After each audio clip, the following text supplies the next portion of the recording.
I've wanted to make a card game for a while, but that's never gonna happen. And the past few days I've been extremely bored.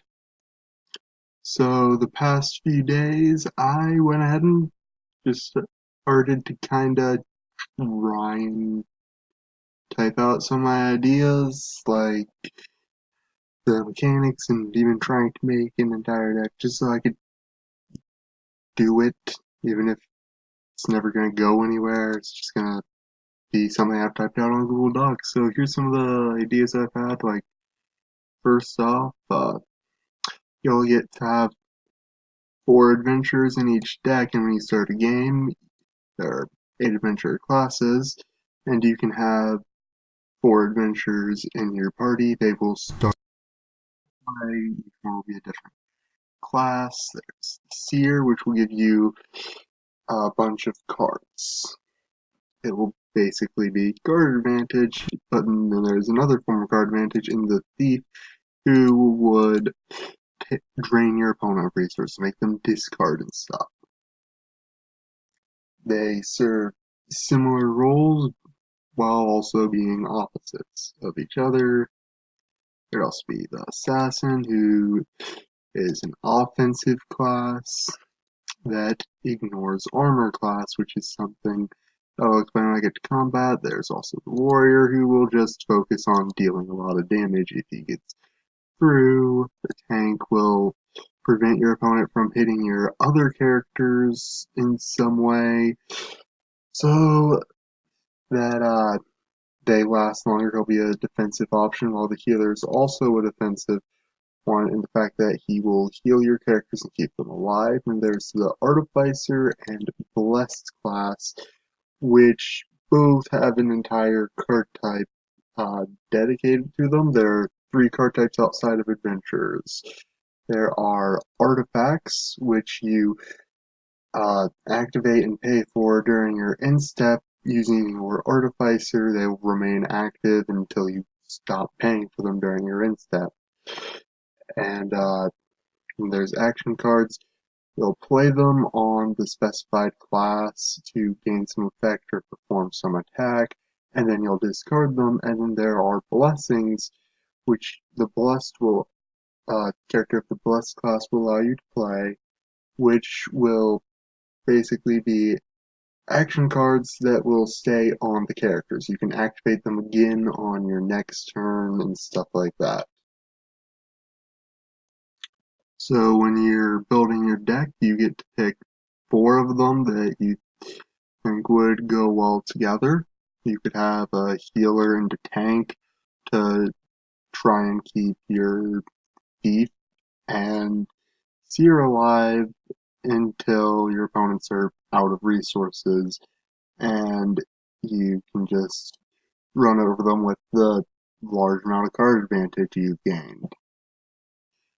Then you could do something like having an assassin, a thief, a warrior, and I guess maybe a seer, and just completely ignore your defense and just try and run over them as quickly as possible. You could go for something more balanced, having a seer to help you draw cards, a healer to keep your party alive, a warrior for some offense, and an artificer or blessed for just a extra card type.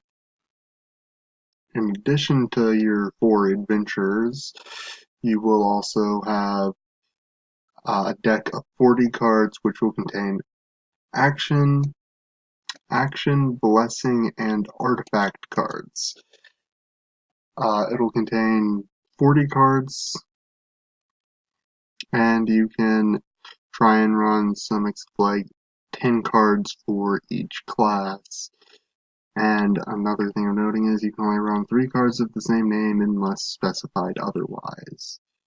So if you see an artifact you like or a seer action card you really like, you can only run 3 copies of it unless it says otherwise.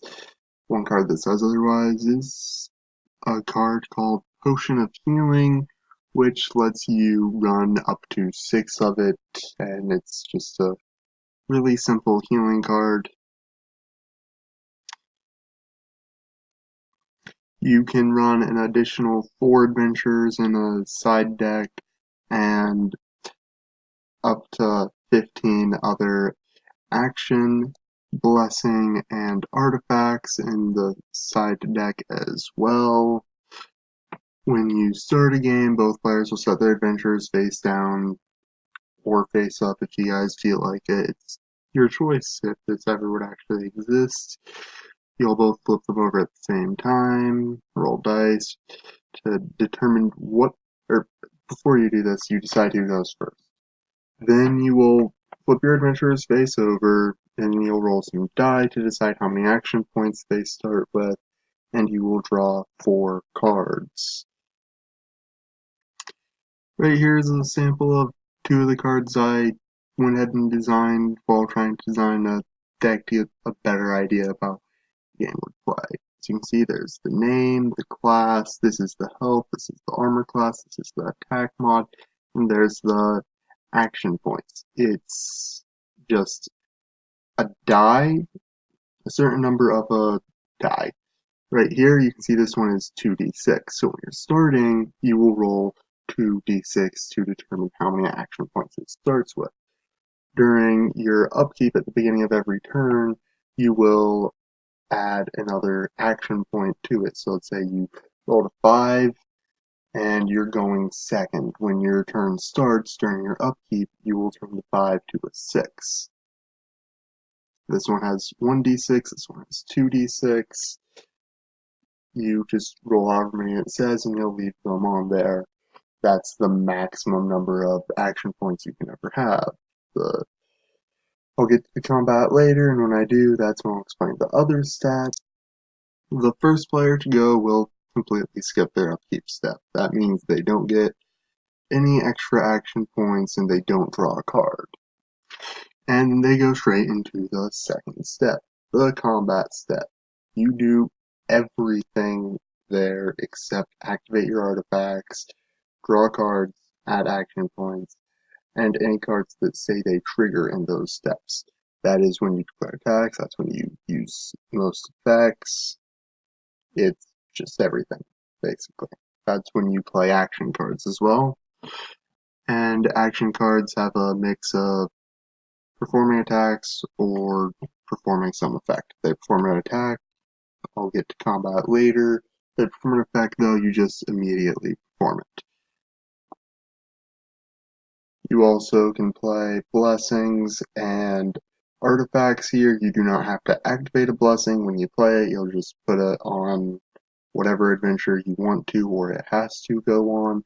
And artifacts, you don't activate them when you play them. You have to wait till the end step to activate them by paying 1 action point. They are automatically, or you can play them for free. You can also play blessings for free. When you want to activate them, it costs 1 action point from whatever adventurer is activating them. Action cards also cost 1 action point to activate, and every character has an attack they can perform, which also costs 1 action point to use, and each character can only attack once per turn, and you can only attack the same enemy adventurer once per turn as well. Once you activate an artifact during your end step, it stays active until your next end step, where you'll have to pay the cost again or it will deactivate. Then there's combat. It's pretty simple. You'll either play an action card that has an attack, or you will declare you're using your character's attack. You'll also declare the attack target, and then you'll roll a d20.